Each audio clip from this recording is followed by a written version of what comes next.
தமிழ்நாட்டுல தேர்தல் வந்தாலே அரசியல் கட்சிகள் முன்வைக்கிற முக்கியமான வாக்குறுதிகள்ல ஒண்ணு கச்சத்தீவை மீட்போங்கிறது. அரசியல் கட்சிகளுடைய வாக்குறுதி தமிழ்நாட்டு மீனவர்களுடைய வாழ்வுரிமை இந்த கச்சத்தீவு. கச்சத்தீவினை மீட்டெடுத்து தமிழக மக்களுடைய உரிமையை நிலைநாட்ட உரிய நடவடிக்கை எடுக்க இது தகுந்த தருணம். திரு கருணாநிதி முதலமைச்சராக இருந்த போதுதான் கச்சத்தீவு இலங்கைக்கு தாரை வார்க்கப்பட்டது. கச்சத்தீவு திருப்பி எடுங்க, நான் போகலாமே, எல்லைக்கு மீன் பிடிக்க போகல. இதுதான் நம்ம கோரிக்கை. இனிமேலாச்சும் எங்களுடைய மீனவர்கள் பாதுகாப்பா இருக்கிறதுக்காக இந்த கச்சத்தீவை இலங்கை கிட்ட இருந்து மீட்டு கொடுத்துருங்க, அது போதும். கச்சத்தீவு ஏன் வேண்டும் என்றால் தமிழக மீனவர்களுடைய பிரச்சனையை அப்பதான் தீர்க்க முடியும், தீர்க்கவே முடியாது.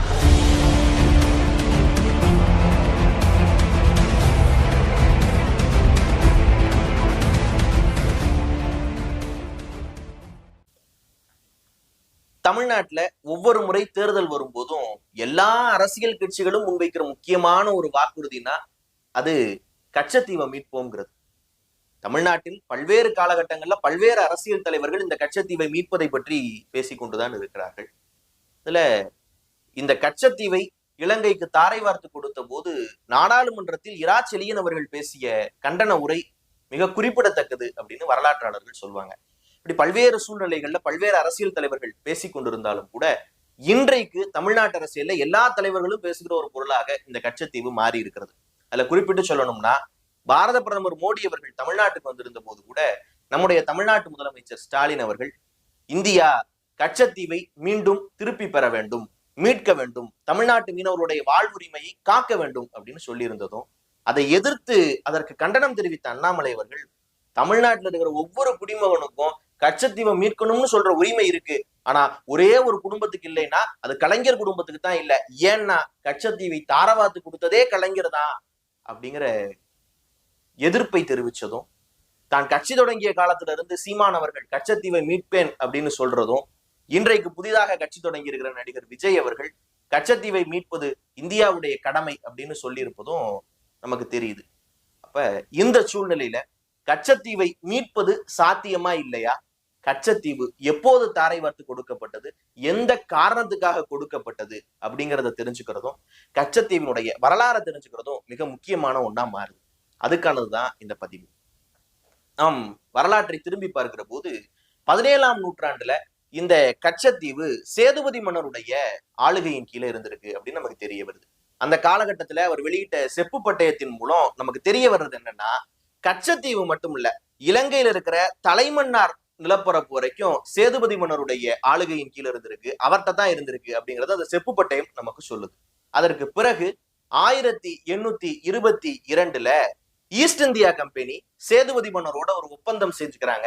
அதன் அடிப்படையில ஈஸ்ட் இந்தியா கம்பெனி அந்த கச்சத்தீவை பயன்படுத்திக்கிறதற்கான உரிமை வழங்கப்படுகிறது. அதற்கு பிறகு 1852 இந்த கிழக்கிந்திய கம்பெனியுடைய ஆட்சி முடிவுக்கு வருகிறது. அதனுடைய விளைவாக இங்கிலாந்து ராணியினுடைய ஆளுகையின் கீழ் இந்தியாவே வருது. இந்த சூழ்நிலையில தான் எழுத்துப்பூர்வமாக கச்சத்தீவு சேதுபதி மன்னருக்கு வழங்கப்படுகிறது.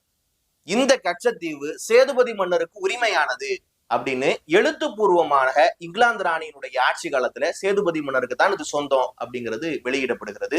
அதற்கு பிறகு 1888 மதுரை கலெக்டருடைய பொறுப்புல மரைக்காயர் என்பவருக்கும் முத்துசாமி பிள்ளை அப்படிங்கிறவருக்கும் இந்த கச்சத்தீவு குத்தகைக்கு விடப்படுகிறது அப்படின்னு பாக்குறோம்.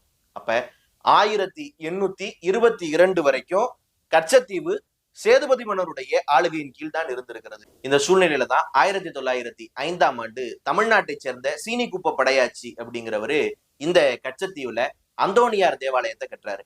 இந்த அந்தோணியார் தேவாலயம் தமிழ்நாட்டு மீனவர்களும் இலங்கை மீனவர்களும் சேர்ந்து வழிபடக்கூடிய ஒரு தலமாக இருக்கிறது.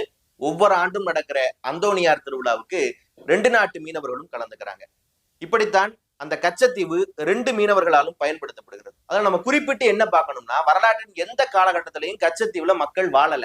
அப்ப எதுக்காக இதை பயன்படுத்தினாங்க அப்படின்னா, கடல்ல நீண்ட தூரம் பயணிக்கிற போது அங்கு ஓய்வெடுத்து விட்டு அதற்கு பிறகு மீன் பிடிப்பதற்காக தமிழ்நாட்டு மீனவர்கள் ஒரு காரணத்துக்காக பயன்படுத்தினாங்க. இன்னொரு காரணம் என்னன்னா, அப்போது தமிழ்நாட்டுல பாரம்பரிய மீன்பிடி முறை தான் இருந்தது.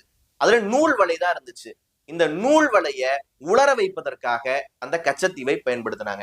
அப்ப 2 காரணத்துக்காக அவங்க பயன்படுத்திட்டு இருந்தாங்க. ஒண்ணு இந்த வலைகளை உலர வைப்பது, இன்னொன்னு அங்க போய் ஓய்வு எடுப்பது. இதற்காகத்தான் பயன்படுத்தினாங்க. யாரு வாழல அப்படிங்கிறது நமக்கு தெரிய வருது. இப்படி 2 நாட்டு மீனவர்களும் பயன்படுத்தக்கூடிய ஒரு இடமாக கச்சத்தீவு இருக்கு அப்படிங்கிறது நமக்கு தெரிய வருது. இதற்கு பிறகுதான் ஒரு சிக்கலான சூழ்நிலை வருது. அது வரைக்கும் 2 பேருக்கும் பொதுவாக இருந்த கச்சத்தீவை 1921ஆம் ஆண்டு இலங்கை அரசு கச்சத்தீவு எங்களுக்கு தான் சொந்தம் அப்படின்னு சொந்தம் கொண்டாடுறாங்க. ஆனால் அது வரைக்கும் வரையப்பட்ட எந்த இலங்கை வரைபடத்திலையும் கச்சத்தீவு இலங்கைக்கு சொந்தம் அப்படின்னு இல்லை. ஆனாலும் கூட 1921ஆம் ஆண்டுல இருந்து அவங்க இலங்கைக்கு சொந்தமானது கச்சத்தீவு அப்படின்னு சொல்றாங்க. இப்படி சொல்லி இருந்தாலும் கூட அது கோரிக்கை அளவுல தான் இருந்துச்சு. மிகப்பெரிய தாக்கத்தை ஏற்படுத்தல. எப்போதும் போல மீனவர்கள் அதை பயன்படுத்தி கொண்டே இருந்தாங்க. இதற்கு பிறகு 1939ல 2ஆம் உலகப் போர் வருது.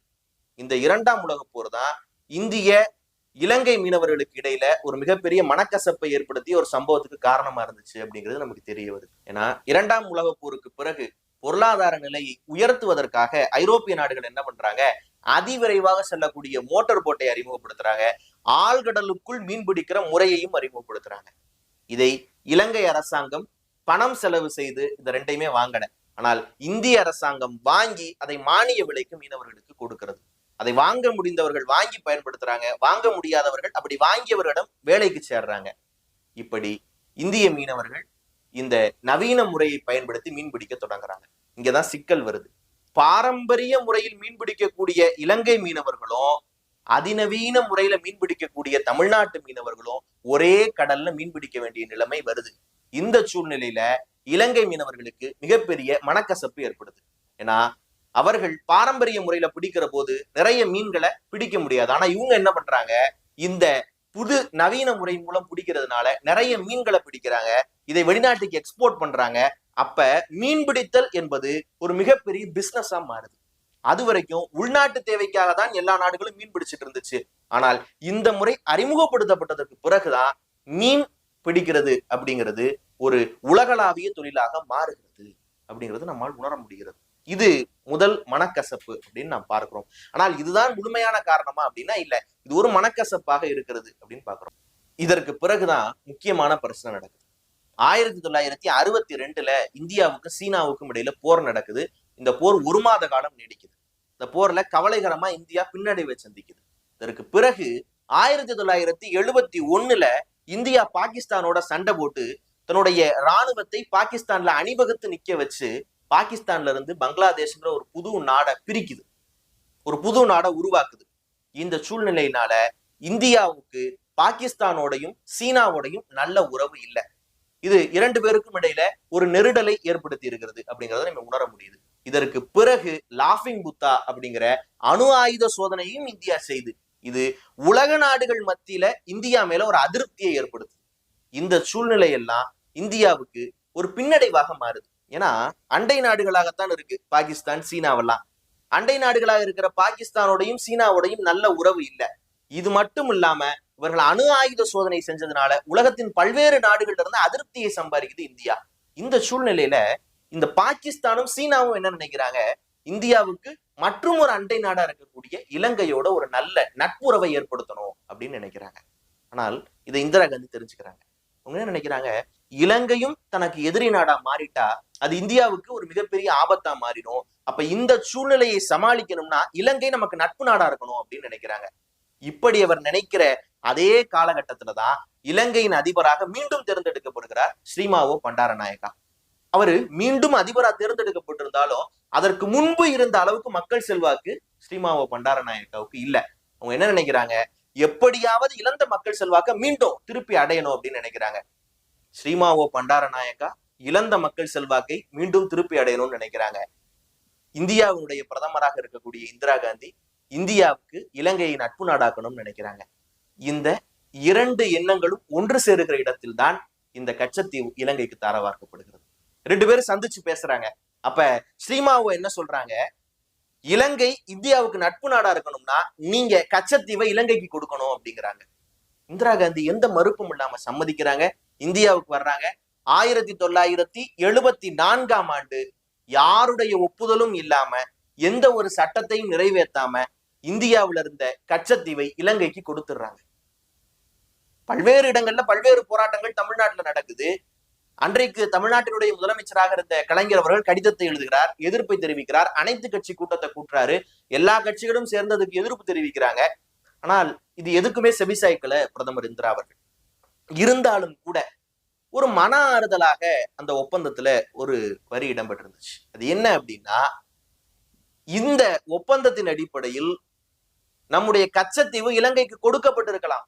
ஆனாலும் கூட தமிழ்நாட்டு மீனவர்கள் இலங்கைக்கு கச்சத்தீவு கொடுக்கப்பட்டதால் இலங்கைக்கு போகக்கூடாது அப்படின்னு இல்ல, இலங்கைக்கு போகலாம், அங்கு ஓய்வெடுக்கலாம், அங்கு நடக்கிற அந்தோணியார் திருவிழாவில் கலந்துக்கலாம், இதற்கெல்லாம் இலங்கையினுடைய அனுமதியை பெற தேவையில்லை அப்படின்னு இடம்பெற்றிருந்துச்சு. இது ஒரு மன ஆறுதலாக இருந்துச்சு தமிழ்நாட்டு மீனவர்களுக்கு. 1975 இந்தியாவில் எமர்ஜென்சி நிலை அமல்படுத்தப்படுகிறது. எதிர்கட்சியாக இருந்தவர்களும் எமர்ஜென்சி எதிர்த்தவர்களும் ஒடுக்கப்படுறாங்க இல்லையா? பல தலைவர்கள் பேச்சுரிமையை இழந்து இருந்தாங்க அப்படின்னு நம்ம பார்க்கிறோம். இந்த சூழ்நிலையில திரும்ப ஒரு கொடூரம் அரங்கேற்றப்படுகிறது. இதற்கு முன்பே 1974 இலங்கைக்கு கச்சத்தீவு தாரை வார்க்கப்பட்டுருச்சுன்னு பாக்குறோம். ஆனால் 1976 என்ன பண்றாங்க, இந்தியாவுக்கும் இலங்கைக்கும் இடையில எல்லையை பிரிக்கிறாங்க. எங்க பிரிக்கிறாங்க அப்படின்னா, வங்காள விரிகுடாவும் மன்னார் வளைகுடாவும் இருக்கிற இடத்துல இந்தியாவுக்கும் இலங்கைக்கும் இடையில எல்லையை பிரிக்கிறாங்க. பிரிச்சதோட மட்டுமல்ல, இதற்கு பிறகு இந்திய மீனவர்கள் இலங்கையினுடைய எல்லைக்குள் நுழையக்கூடாது அப்படின்னும் இந்திரா காந்தி அவர்களும் ஸ்ரீமாவோ பண்டாரநாயக்கா அவர்களும் மீண்டும் ஒரு ஒப்பந்தத்தை நிறைவேற்றி கொள்றாங்க. இப்படி இந்தியாவுக்கும் இலங்கைக்கும் இடையில எல்லை பிரிக்கப்பட்டிருந்தாலும் கூட தமிழ்நாட்டிலிருந்து மீன்பிடிக்க போகிற மீனவர்கள் அங்கு கச்சத்தீவுல ஓய்வெடுப்பதும் அந்தோணியார் திருவிழாவில் கலந்துக்கிறதுலையும் எந்த தடையும் இல்லை. அது எப்போதும் போலதான் நடந்துகிட்டு இருந்துச்சு. 1983 வரைக்கும் எப்போதும் போலதான் நடந்துகிட்டு இருந்துச்சு. ஆனால் அதற்கு பிறகுதான் நிலை மாறுது. அது ஏன்னு தெரிஞ்சுக்கணும்னா, நாம் இலங்கையினுடைய அரசியல் நிலைமையை பார்க்கணும். நீண்ட நெடுங்காலமாகவே இலங்கையில் ஈழத்தமிழர்களுக்கும் சிங்களர்களுக்கும் இடையில ஒரு போராட்டம் நடந்துகிட்டே இருந்துச்சு. அது அரசியல் போராட்டமாகவும் அமைதியான போராட்டமாகவும் இருந்துச்சு. ஆனால் 1980களில் தான் அந்த போராட்டம் ஆயுதம் ஏந்திய போராட்டமாக மாறுகிறது. அப்படி அந்த போராட்டம் ஆயுதம் ஏந்திய போராட்டமாக மாறியதனுடைய விளைவுதான் இந்தியாவிலிருந்து போகிற தமிழ் மீனவர்களை சிங்கள அரசு உள்ள அனுமதிக்காததும் சுட்டு கொல்றதும் நடக்க தொடங்குச்சு. 1983 ஜூலை 23 தான் முதல் முறையாக இலங்கை அரசு தமிழ்நாட்டிலிருந்து மீன்பிடிக்க போன மீனவர்களை சுட்டு கொண்டுச்சு. 2 பேரை சுட்டு கொண்டுச்சு. அன்றிலிருந்து இன்று வரைக்கும் எத்தனையோ மீனவர்களை, அப்பாவி மீனவர்களை, வயிற்று பொழப்புக்காக மீன்பிடிக்க போன மீனவர்களை இலங்கை அரசு சுட்டு கொண்டுகிட்டே தான் இருக்கு. ஆனால் அப்படி ஒவ்வொரு முறை இந்தியாவிலிருந்து மீன்பிடிக்க போன மீனவர்கள் சுட்டு கொல்லப்படுகிற போதும், இந்தியாவில எந்த பகுதியில இருக்கிற மீனவனை அட்ரஸ் பண்ணணும்னாலும் இந்திய மீனவனை அட்ரஸ் பண்ற இந்திய அரசு தமிழ்நாட்டிலிருந்து மீன்பிடிக்க போய் இலங்கை அரசால் சுட்டுக் கொல்லப்படுற மீனவர்களை மட்டும் தமிழ்நாட்டு மீனவர்கள்னு சொல்வது ஏன்? இப்படி மீனவர்கள் தொடர்ந்து சுட்டு கொல்லப்பட்ட போதும் கூட அதுக்கான சரியான நடவடிக்கையை இந்திய அரசு எடுக்காதது ஏன்? தமிழக மீனவருடைய வாழ்வுரிமையை காப்பதற்காக இந்த அரசு எந்த நடவடிக்கையும் எடுக்காதது ஏன்? கச்சத்தீவை மீட்பதற்கு இந்திய அரசு எந்த நடவடிக்கையும் எடுக்குதா இல்லையா அப்படிங்கிறதெல்லாம் இன்றைக்கு மிகப்பெரிய கேள்வியாக இருக்கிறது. 1983 தொடங்கி இன்றைக்கு 2025 வரைக்கும் இந்த பிரச்சனை இப்படியே தான் இருக்கு. மீனவர்கள் அந்த எல்லையை தாண்டுவதில்லை, தாண்டுகிற போது சுட்டு கொல்லப்படுறாங்க அப்படிங்கிறது நமக்கு தெரிய வருது. இந்த சூழ்நிலையில தான் திமுகவின் மீதும் கலைஞர் மீதும் எல்லோரும் ஒரு மிகப்பெரிய விமர்சனத்தை வைக்கிறாங்க. அது என்னன்னா, இந்திரா காந்தி அவர்கள் இலங்கைக்கு கச்சத்தீவை தாரவார்த்து கொடுத்த போது உடனிருந்தவர் கலைஞர் அப்படிங்கிறாங்க. இது உண்மையா? இது எந்த அளவுக்கு உண்மை அப்படிங்கறத நம்ம தெரிஞ்சுக்கணும்னா, அது ஏன், அதற்கு என்ன காரணம் அப்படிங்கறத நம்ம தெரிஞ்சுக்கணும். பொதுவாகவே இந்திய அரசியலமைப்பு சட்டம் என்ன சொல்லுதுன்னா, இந்தியா தன்னுடைய நிலப்பரப்புல இருக்கிற ஏதோ ஒரு பகுதியை இன்னொரு நாட்டுக்கு கொடுக்கணும் அப்படின்னா பிரதமர் நினைச்சோன்னே ஒப்பந்தம் போட்டு கொடுத்துட முடியாது. முதல்ல அதை சட்டமாக நிறைவேற்ற வேண்டும், நம்முடைய நாடாளுமன்றத்துல அதை நிறைவேற்ற வேண்டும் இல்லையா? அப்படி நிறைவேற்றினாத்தான் அதை கொடுக்க முடியும் அப்படிங்கறதுதான் இந்திய அரசியலமைப்பு சட்டம் நமக்கு சொல்லுகிறது. ஆனால் அப்படி சட்டம் நிறைவேற்றாமலே இந்திய அரசு இலங்கைக்கு கச்சத்தீவை கொடுத்த போதும் கூட தமிழ்நாட்டின் முதலமைச்சராக இருந்த கலைஞர் உச்ச நீதிமன்றத்தை அணுகாதது ஏன்? அதை வழக்கு போட்டு இது தப்புன்னு சொல்லாதது ஏன்? அப்ப அவர் அமைதியாக இருந்ததுதான் இதுக்கு காரணம் அப்படிங்கிறது தான் எல்லோரும் கலைஞர் மீது வைக்கிற விமர்சனம். அதனாலதான் சொல்றாங்க, அவர் எந்த எதிர்ப்பும் தெரிவிக்காம வெறுமனே கடிதம் மட்டும் எழுதினார், அதனால் தான் இலங்கைக்கு கச்சத்தீவு தாரை வார்க்கப்பட்டது, அவரும் கூட இருந்துதான் இதை செஞ்சுட்டாரு அப்படிங்கிறாங்க.